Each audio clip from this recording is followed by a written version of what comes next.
Bonsoir à toutes et tous, ou bonjour, ça dépend de l'heure à laquelle vous écoutez cette vidéo, et bienvenue dans cette nouvelle vidéo, plutôt consacrée à la suite, quelque part, de la vidéo que j'avais faite sur les geeks, et qui avait quand même été assez rapidement pliée, si je puis dire, puisqu'on avait survolé quand même une grande partie de cette période sans vraiment rentrer complètement dans les détails. Donc j'avais survolé toute une série d'équipements, d'ordinateurs, de consoles, etc.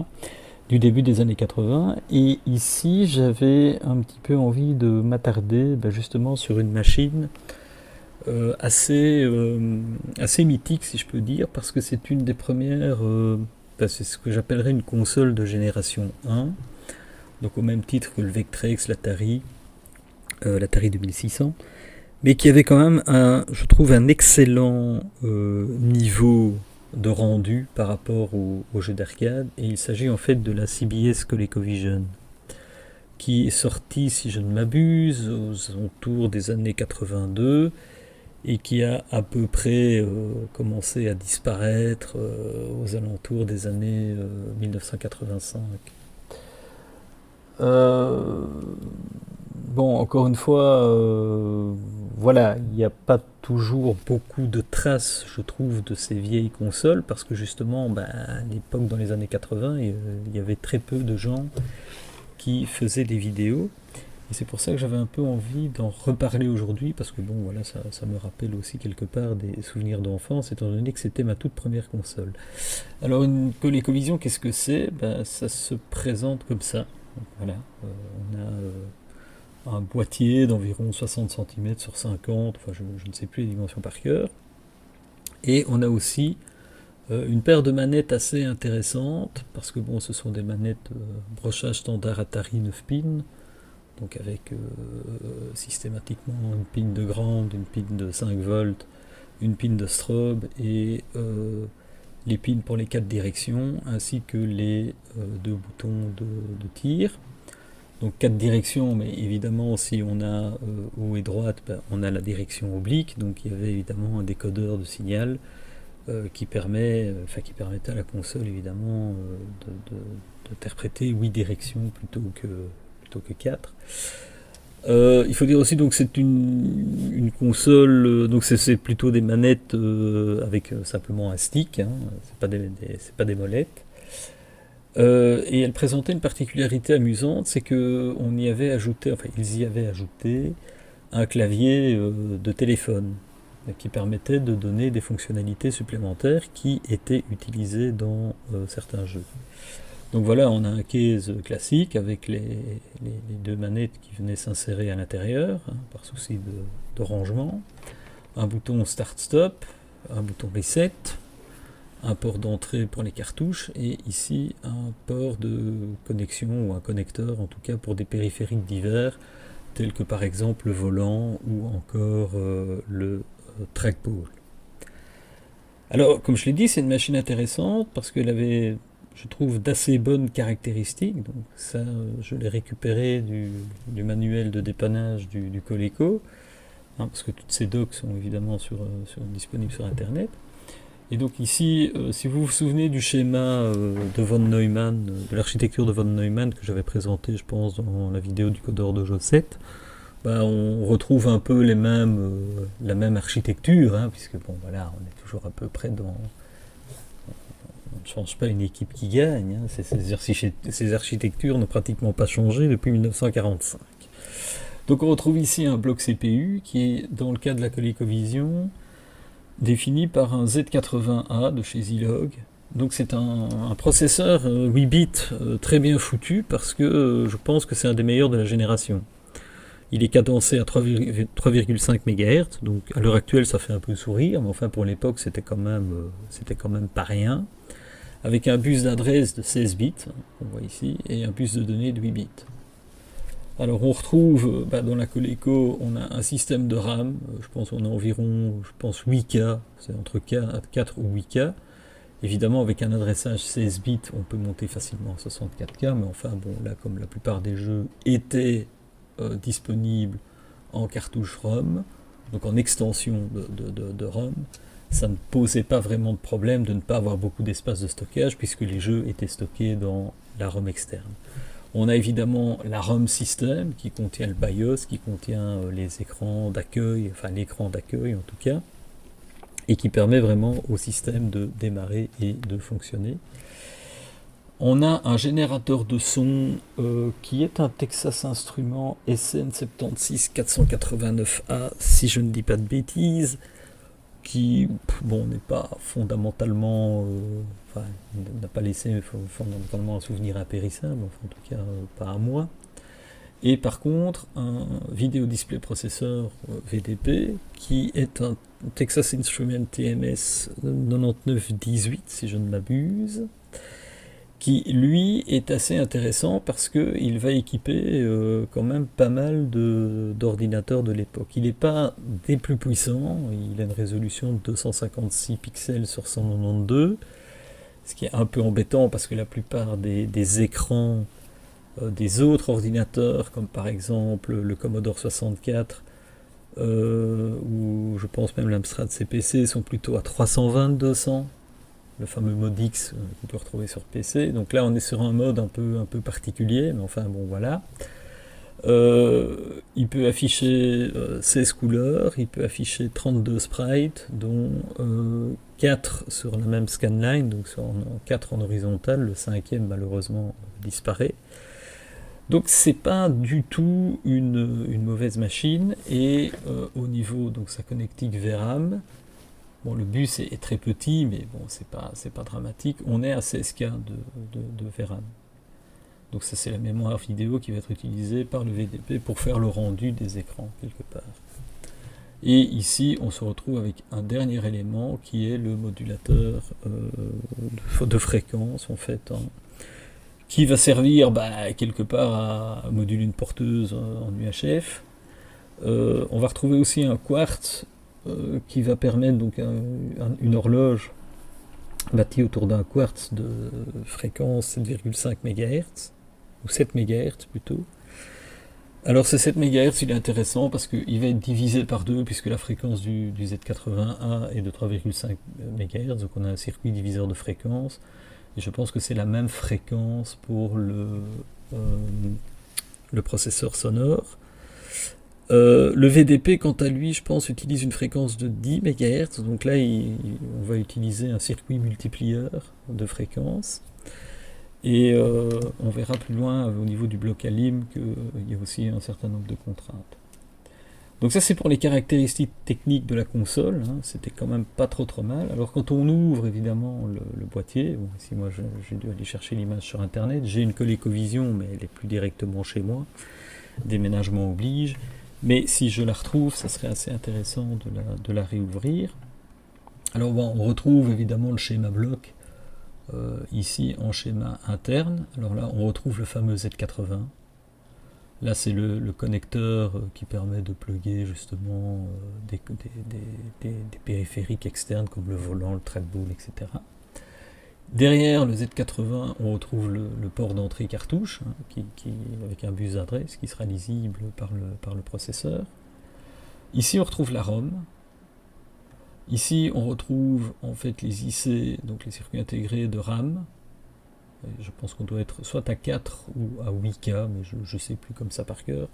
Ici, on a la circuiterie d'horloge, avec notamment le fameux quartz qui se trouve là dans son boîtier, quelque part, assez particulier. On retrouve différents chips qui sont généralement des portes inverseuses. Bon, là, c'est plus de la bricole d'électronicien, parce que bon, voilà, il faut bien que ces composants communiquent entre eux, et parfois, il faut faire des manipulations de signaux. Ici, on retrouve le fameux TI SN 76489, qui est le processeur sonore. Là, on ne le voit pas parce qu'il est planqué par ce qui semblerait être un dissipateur, ou en tout cas un circuit de protection électromagnétique. Le fameux TMS 9918 avec sa VRAM qu'on retrouve ici, donc 8 blocs de 2K. Et ici, évidemment, on retrouve la partie consacré, je pense, à l'alimentation. Donc là, il y a un bloc d'Alim qui va délivrer du 5 volts et du 12 volts. Et malheureusement, les ColecoVision n'étaient pas toujours hyper stables au niveau de l'alimentation. Donc ce sont des machines qui ont 40 ans. Et ce qui choque, ce qui peut choquer en tant qu'électronicien, enfin, pas que ça choque, mais ce qui peut poser question, c'est ces fameux condensateurs électrolytiques que l'on trouve ici, qui eux supportent très mal les années. Donc il est possible que le nombre de microfarads de ces condensateurs, si vous avez une console d'origine, ne soit plus tout à fait les mêmes et que les caractéristiques physiques des composants ne soient plus respectées. Alors même chose potentiellement pour les condensateurs dits Tantal, qui normalement résistent mieux, mais qui ne vont pas fondamentalement résister 40 ans non plus. Donc voilà, c'est toute une problématique quelque part de pouvoir garder ces consoles en vie. Maintenant, ce n'est pas non plus hyper... Enfin, je veux dire, on est quand même sur une technologie assez rudimentaire, hein, puisqu'on est dans les années 80, donc on est sur de l'électronique. Il y a de l'IC, du circuit intégré, mais il y a aussi pas mal de discrets encore. Hein. Donc on n'est pas sur du multicouche, on n'est pas sur des composants SMD, on reste quand même dans des choses accessibles par un bricoleur. Donc ça peut être assez intéressant comme projet d'essayer de remettre à jour ou de remettre en vie ce type d'équipement. Voilà. Alors, bon, c'est très bien de parler de la console, mais évidemment, ça serait aussi intéressant de parler gaming, hein, puisque bon, c'est quand même un peu l'idée de la chaîne, c'est parler de gaming et pas d'électronique, même si c'est un sujet passionnant. Et donc ici, mon idée était de vous présenter quelques jeux qui ont un peu bercé mon enfance, parce que, comme je l'ai dit, c'était ma première console, et ça, ce sont mes tout premiers jeux. Alors évidemment, comme expliqué, moi je n'ai pas de ColecoVision disponible, donc j'ai été chercher un émulateur qui s'appelle Colemule, ColecoVision Emulator. Évidemment, moi je travaille toujours sous Linux, donc excusez du peu, donc voilà. Et je décide donc de lancer mon émulateur ici à partir de Wine. Et je vais lancer le premier petit jeu qui s'appelle Mousetrap, et qui en fait est une espèce de remake de Miss Pac-Man. Hein, donc c'est vraiment le jeu classique de labyrinthe. Alors le gros problème que j'ai ici, enfin c'est un problème sans en être un, parce que les sons sur ColecoVision étaient assez irritants. Donc vous risqueriez de ne pas entendre la musique du jeu, ainsi que les bruitages. Mais honnêtement, c'est pas dramatique, parce que bon, ça restait quand même assez rudimentaire, disons-le. Donc j'ai parlé des fameuses manettes avec le clavier étendu. Donc le clavier étendu avec ses touches de téléphone nous permettait de choisir par exemple entre 4 niveaux de difficulté pour un joueur et 4 niveaux de difficulté pour 2 joueurs. Bon, évidemment, je prends le niveau 1 n'étant pas très doué, enfin n'étant plus doué. Et donc voilà, ça démarre. Donc c'est pas Pac-Man, c'est une petite souris qui doit éviter de se faire manger par des chats. Alors on retrouve les espèces de pilules, les pack Power, je ne sais plus comment ça s'appelait. Mais contrairement à celles de Pac-Man, ici on peut les utiliser quand on en a envie. Alors petit fait amusant, quand on appuie sur les touches 1, 2 et 3, on peut déplacer en fait les portes du labyrinthe. Ce qui lui donne évidemment un aperçu beaucoup moins statique par rapport à ce qu'on peut retrouver dans un Pac-Man habituel, et qui permet de faire quelques petites astuces, hein. Parfois d'enfermer des chats, parfois de s'enfermer soi-même, ou de dégager ou de bloquer des passages, c'est assez intéressant. Alors ici par exemple, si je fais ça, c'est pas une bonne idée, mais si je fais ça, je peux les manger là. Même chose ici, voilà, je peux les manger ici. Là je viens d'enfermer un chat. Et donc ce que je vais faire, je vais me transformer en chien en appuyant sur 5, et je vais ouvrir la trappe pour manger le chat. Voilà. Et là je viens de compléter le niveau. Donc je repars dans le deuxième niveau, donc je suis toujours en chien, voilà. J'ai juste eu le temps de le manger. Donc le jeu reste assez basique, hein. Alors oui, peut-être un petit truc ici, quand on rentre dans In, on est automatiquement téléporté dans une partie du labyrinthe. dans un coin du labyrinthe. Évidemment, c'est aléatoire, on ne sait pas c'est lequel. Donc voilà. Alors, autre critère notable, si je puis dire, c'est que plus on avance dans le jeu, bah, je crois que le nombre de chats augmente, mais surtout la vitesse des chats augmente. C'est assez embêtant. Les commandes sont pas toujours nickel parce que ça marchait beaucoup mieux avec le Joy. Mais bon, voilà, on fait à mauvaise fortune bon cœur. Et en plus, ce qui est horrible, c'est que j'ai beaucoup de mal à jouer et parler en même temps. C'est un truc qui est assez... Ouh là là. Ah ben là, c'est très bien, ils sont bien placés. Donc là... ok, sauf que, voilà... Ah, ça c'est pas une bonne idée, ça non plus. Voilà. Et ben voilà, 13e niveau. Bon, donc là je viens de récupérer une souris supplémentaire. Bon, vous l'entendez pas, ici la musique change. Bon, je vais pas jouer éternellement à ce petit jeu parce que bon voilà, c'est un petit peu répétitif, voire un peu rébarbatif. Et je vais passer au jeu suivant qui s'appelle Venture. Ça c'est un jeu que je trouvais à l'époque très sympa. Hein, bon, ça donne un peu l'idée d'Adventure, hein, le premier, un des premiers jeux d'aventure sur Atari 2600, qui contenait un easter egg, hein, pour ceux qui ont vu Ready Player One. Notamment, si on prenait le pixel caché, on arrivait en le ramenant au début du jeu, on avait le nom, je crois que c'était Robinette, de l'auteur du jeu qu'il avait créé. Donc c'était un petit easter egg, et c'est un des premiers de l'histoire. Donc ici, Venture, c'est un peu différent, puisque le labyrinthe est beaucoup plus simple, il n'y a pas de scrolling en fait. Donc je prends évidemment niveau 1, hein, je ne vais pas m'embêter. Donc le but c'est un peu à l'Indiana Jones, aller récupérer des trésors. Alors le perso c'est un smiley avec un arc à flèche, hein, je précise. Donc là on est dans le labyrinthe avec des monstres qui essayent de nous manger et on peut rentrer dans des chambres. Donc là je suis dans la chambre des gobelins, voilà, je vais m'amuser à les tuer avec mon arc à flèche. Alors quand ils sont morts ils sont quand même dangereux. Donc là je peux voler le trésor et m'en aller. Alors il y a un détail amusant, si je traîne de trop, le monstre qui est à l'extérieur voit que je suis dans la salle.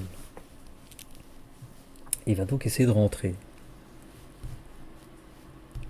J'en rappelle, quand j'étais petit, je trouvais ça assez flippant, ce son. Alors, il est très rapide et il est très bon. Donc voilà, bah là on lui a visiblement échappé. Donc, voilà. Tiens, je vais les faire à l'envers. Voilà, ça c'est une pièce où il n'y a pas vraiment d'ennemis, hein. C'est des murs qui nous écrasent. Hop.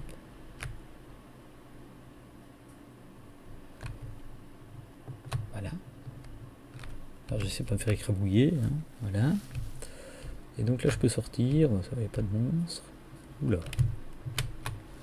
Ok. Là je suis dans la pièce des serpents. Ils sont très énervants les serpents. Voilà. Et voilà. Il faut faire attention de ne pas sortir parce que c'est très embêtant après. Voilà. Et il me reste une dernière pièce qui est celle-ci. Hop. Voilà. Alors il faut éviter de trop tirer dedans parce que j'ai l'impression qu'il reste plus longtemps. Et donc là on passe au niveau suivant. Donc deuxième map. Bon, je vais pas vous spoiler, mais au total il y a 3 maps. Hein. Après ça revient à la première. Avec une augmentation de difficulté. Donc voilà. Yop, on va rentrer dans celle-là. Alors j'adore les proportions, enfin en tout cas le respect des proportions, parce que c'est assez original. Ah, il m'énerve. Là, il est mort. Ah, ça c'est énervant. Voilà. Toi tu arrêtes de m'énerver. Voilà. Hop, on peut aller par là. Et par là, qu'est-ce qu'on a? Ah oui, je crois que c'est des crabes. Ah oui, voilà, c'est des crabes. Ah, c'est énervant. Oh. Et évidemment, il faut attendre qu'ils meurent. Pas qu'ils disparaissent. Ah, on a fait 2 pièces. Pas mal, là. Et donc, on se dirige vers la 3e. Ah oui, qu'est-ce qui nous attend? Ah oui, c'est des gobelins. Oui, ils sont un peu énervants. Hop, allez, C'était bien, il est mort. Oh. Voilà.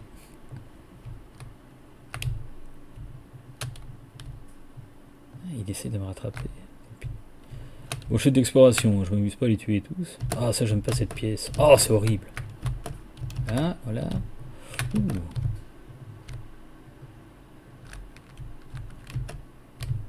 Ils sont énervants, ils veulent pas mourir. Voilà, il est mort. Eh bien, il est mort quand même. Voilà. Mais les contrôles sont au clavier, c'est vraiment pas top. Et Polymule permet de fonctionner en full screen aussi. Je l'ai pas vraiment dit.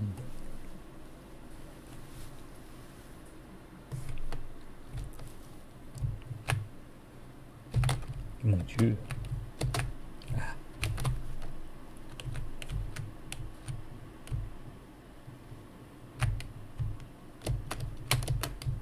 Et voilà. Quelle fin tragique. Mon Dieu, je vais me faire bouffer moi ici. Lâche-moi. Oh là. Ah oui, eux ils sont très énervants parce qu'ils peuvent se téléporter en fait. Ah bah ouais. Hop. Je crois qu'il y a un truc qui me tombait sur la tête. Ah oui, il y a un petit diable. Ah mais il est mort. Voilà. Bon, on va pas attendre notre reste. Hein. Ouh là il va falloir jouer fine. Ouh. Pas longtemps. Ouh, j'aime pas ces petites chauves-souris. Ah bah oui, heureusement je l'avais dit. Super.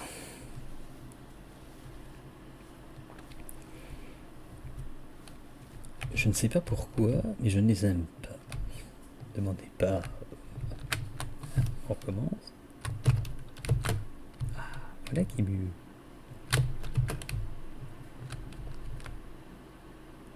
Ah, j'ai gagné une vie. Bon, oui, évidemment, il fallait que je la perde. Non, mais c'est pas possible, elle va pas me faire perdre 2 heures, c'est abominable. Allez, dépêche-toi. Parce qu'on a encore des jeux à voir. Pas beaucoup, mais quand même. Voilà, on commence, et voilà.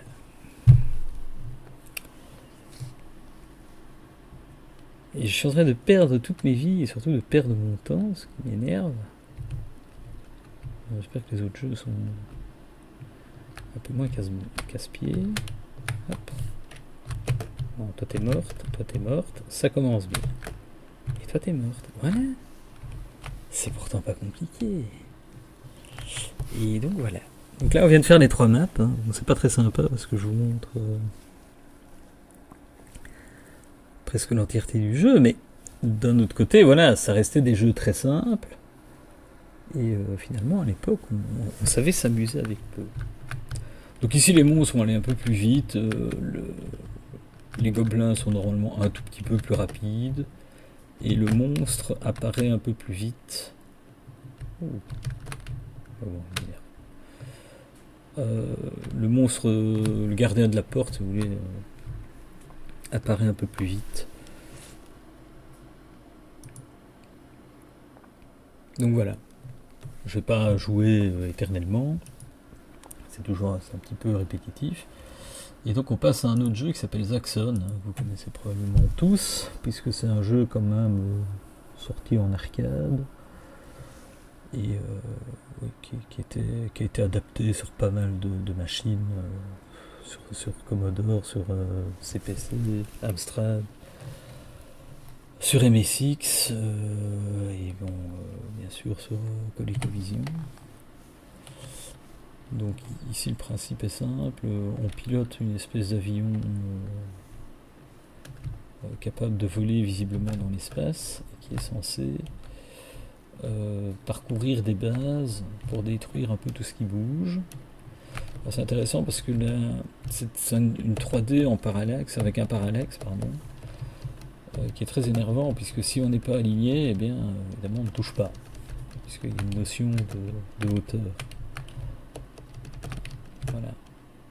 Donc là par exemple je peux rien toucher. Par contre je peux me faire toucher. Donc là je peux redresser pour éviter les obstacles.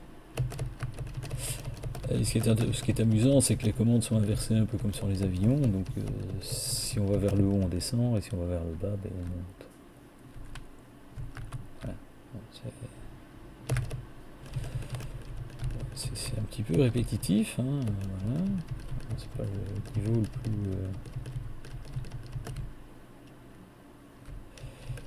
le plus malin et le plus marrant. Enfin bon, voilà. Pas se faire avoir bêtement.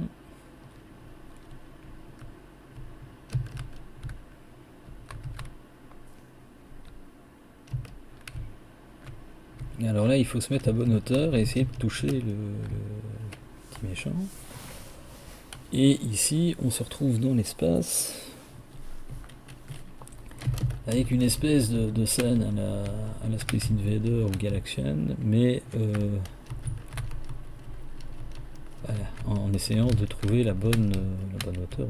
J'étais trop haut, sans trop se faire tuer par les petits assaillants, ce qui n'est pas toujours gagné. Voilà. Donc ici, ce qui est bien, c'est que je passe directement à la deuxième base.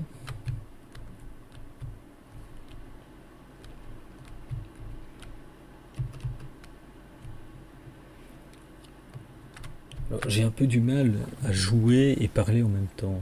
Je suis désolé, c'est un peu dommage, mais c'est comme ça. Alors lui, il va m'énerver évidemment, parce que j'arrive pas à voir ça. Merde, voilà. Ah voilà, on tombe sur les mobos. Je sais pas pourquoi on les appelle comme ça. Donc les mobos, ils volent pas très haut, donc il faut les dégommer, enfin essayer de les dégommer comme on peut. Là, j'ai quand même évité les missiles, parce que j'ai pas envie de m'en prendre un. Wow. Ah bon, lui, je crois qu'on va le laisser. Ça va pas aller. Oula, ça me peut. Voilà. Alors, il y a encore des mobos, je suppose. Non. Là. Oh, j'aurais pu faire un strike. Ouh, il va plus vite là. Très sympa. Et là, on se retrouve avec quoi? Ah, ben voilà Zaxxon. Donc, il faut essayer de le buter. Et donc, la difficulté, c'est de trouver la bonne hauteur pour le descendre. Donc là, visiblement, je l'ai loupé. C'est un peu embêtant. Voilà. Alors si on le dégomme, on a un bonus, si on le rate, on n'a pas le bonus. Donc ici, bah voilà, c'est le même genre, mais on a réduit la taille des murs, enfin la taille de l'entrée, et on repart dans un gameplay tout à fait similaire au premier niveau. Ouais, il y a juste que c'est un petit peu plus rapide, avec un peu plus de... Ouais, maintenant les tourelles sont capables de tirer, ce qui n'était pas vraiment le cas avant. Complexifie le jeu. Oui, alors quand on tire dans les barils de fuel, ben, on peut faire le plein en fait. Hein. Ça, je ne l'avais pas précisé. Donc si votre plein tombe à 0, ce qui est quand même assez rare, bon, ça m'énerve. C'est des jeux à jouer pour les points. En fait, hein. Donc voilà. Et donc j'ai passé au dernier jeu dont j'avais envie de parler, qui est Super Cobra.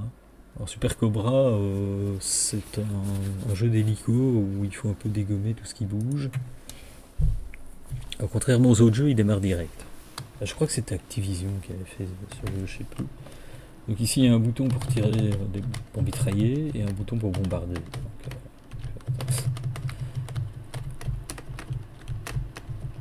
Donc, ouais, il faut. Voilà ce qui arrive si j'avais. Bon, le mieux c'est d'appuyer tout le temps sur le bouton de mitraillage. Ça, on est sûr de mitrailler tout et tuer tout le monde. Et de bombarder de manière judicieuse pour essayer d'avoir les barils de fuel. Parce que même problème, si vous avez plus de fuel, vous êtes en rade et le jeu se termine. Voilà. Bon, c'est un scramble assez classique. Hein. Graphiquement, c'est assez lamentable. Je pense que sur une Coleco, on pouvait faire quand même beaucoup mieux que ça. Mais enfin, bon, voilà. C'est vraiment niveau Atari 2600. Hein.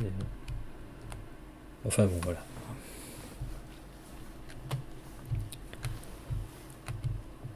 Et voilà, on est reparti. pas bombarder, mitrailler. Quelle idée de mettre un tank au sommet d'un building. Je sais même pas comment ils ont fait pour l'amener là. Il a sûrement pas passé par l'ascenseur.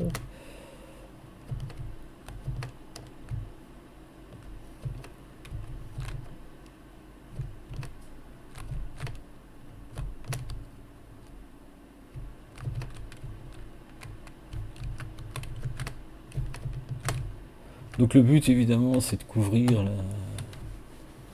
la zone la dizaine de niveaux pour tenter d'arriver à la fin du jeu.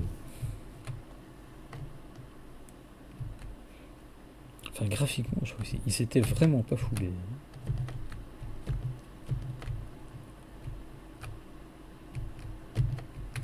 C'est à peine...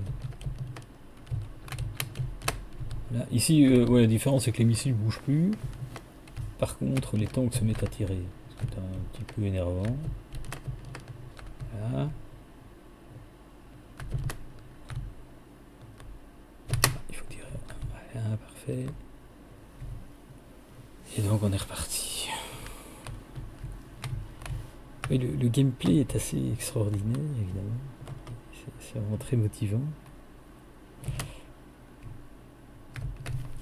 Ah oui, là il m'a eu. Ah oui, franchement, je m'y attendais pas.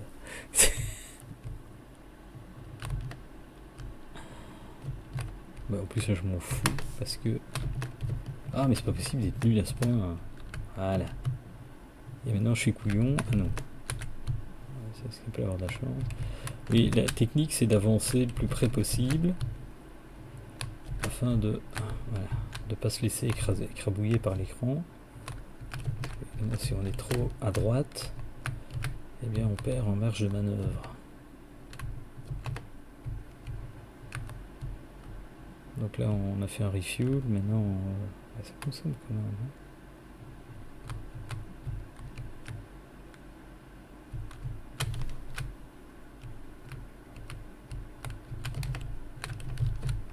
Ah, je suis un peu trop loin. Bon, c'est pas grave, on s'en fout, on a fini. Bon, là on revient à un niveau similaire au premier.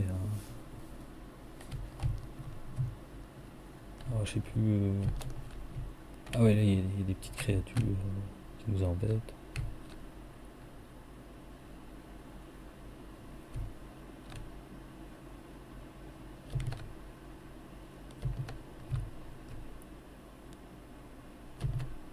Oh, je l'ai raté. Ah ouais, lui il m'a pas raté. Bon, j'ai pas envie de faire le jeu en entier, parce que déjà je vais pas y arriver, parce que je serais mort avant. Mais en plus, bon, c'est pas que c'est ennuyant, mais c'est que le gameplay est pas non plus extraordinaire. Et en plus, j'adorais ce jeu. Je sais pas pourquoi.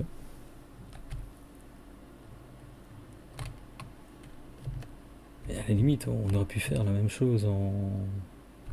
On aurait presque pu le refaire en basic. Tellement c'est.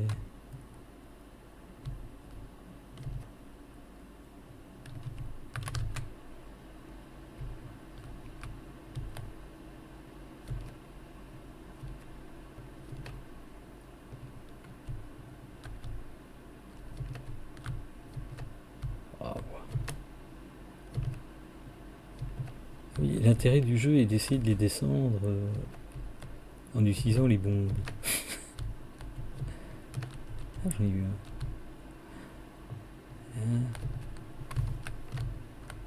Oh, j'en ai eu deux.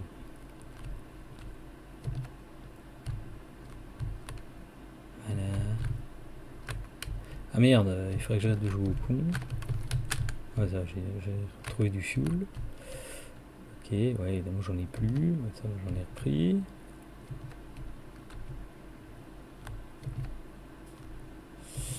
Bon, ben voilà. Ouais, donc là, de toute façon, on a fait le plein, c'est pas un problème. Alors, je sais plus, je crois que les tanks qui tirent. C'est vraiment nul. Oui, en plus, le level design est quand même. Je vais pas dire qu'il est ultra mauvais, mais il est pas terrible non plus, quoi. j'ai déjà vu quand même franchement mieux niveau level design. J'ai l'impression que c'est tout le temps la même chose.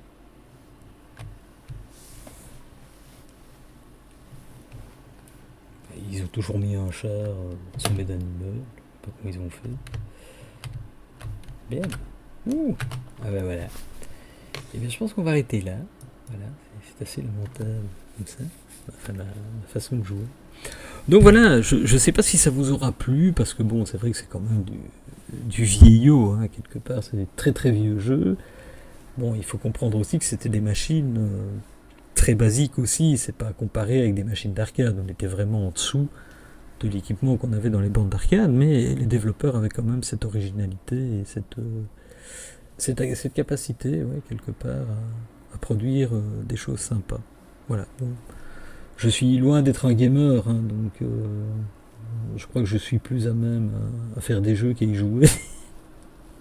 Je simple, bien entendu.